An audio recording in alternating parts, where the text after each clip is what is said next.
Ask me about the secrets of the unseen, for I am the inheritor of the sciences of the prophets and messengers. In this tradition, predicting the end of times doesn't rely on vague visions or abstract clairvoyance. It is framed as an exact, codified science. This absolute knowledge of human history, stretching from the distant past to the apocalyptic future, is claimed to be securely locked inside a specific, physical repository. It is called Al-Jafr. To evaluate the specific nature of the apocalyptic prophecies attributed to Imam Ali, we have to look past the predictions themselves and reverse engineer the architecture of the vault that holds them. Decoding the physical and theological structure of Al-Jafr is the mandatory first step to understanding the Shia eschatological blueprint for the end of times. Linguistically, the Arabic word jaf refers to a slaughtered animal hide, specifically that of a bull, goat, or sheep that has been weaned. In antiquity, fragile paper was entirely unsuitable for preserving critical divine knowledge.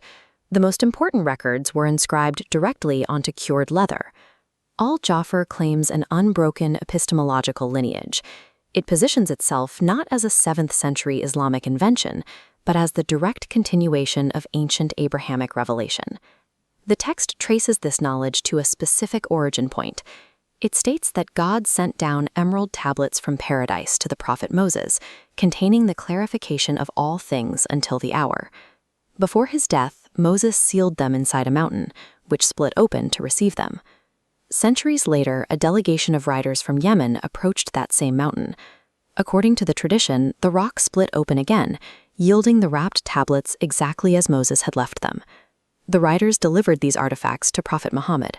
The text states that the writing was in ancient Hebrew, and the angel Gabriel provided the prophet with the divine translation.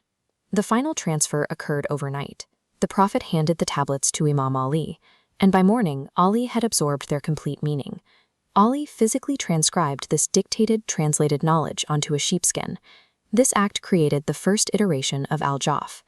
By tracing this specific chain of custody, Al-Jafr establishes its absolute authority. It presents itself as the compiled, unbroken vault of all prior prophetic history. Al-Jafr isn't a single scroll, but a highly organized library of 4 volumes.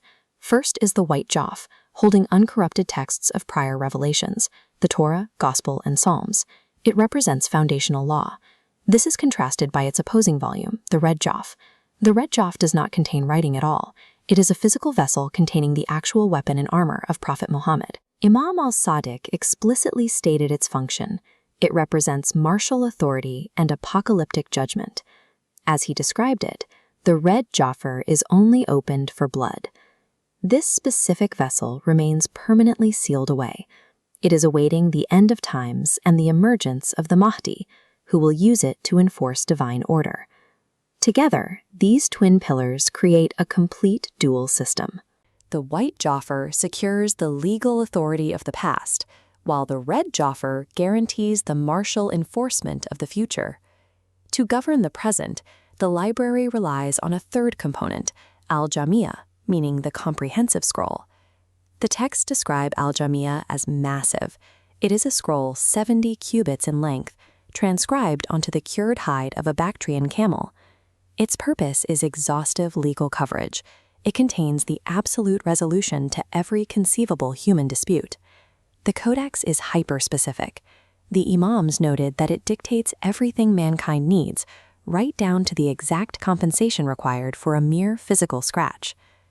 This brings us to the 4th and final quadrant of the library, the one most critical for end times prophecies, the Mushaf of Fatima.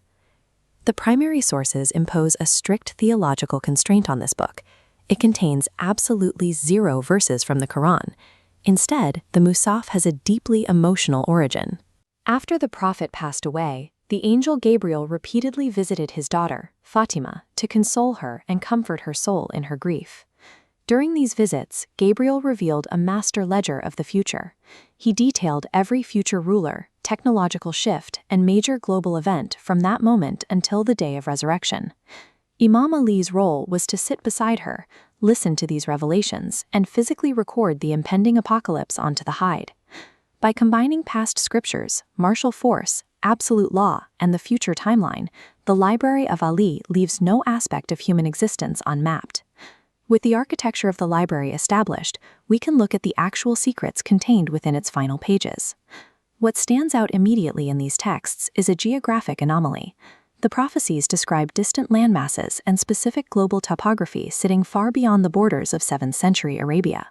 The text explicitly names the land of the Americ, describing a society that will drown in luxury and technological vanity before facing devastating physical upheaval from earthquakes and floods.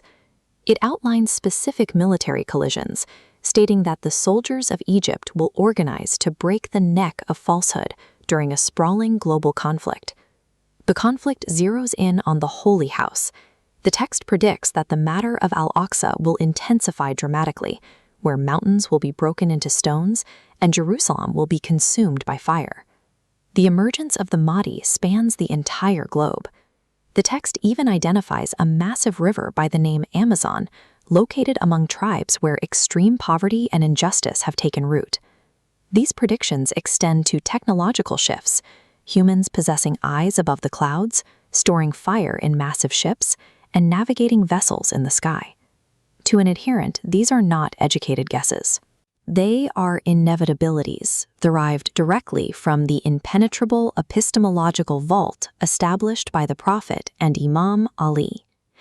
Now that we understand how this knowledge claims its absolute authority, we can proceed. In the next episodes, we will open the Great Jafr to dissect exactly when and how it says the world will end.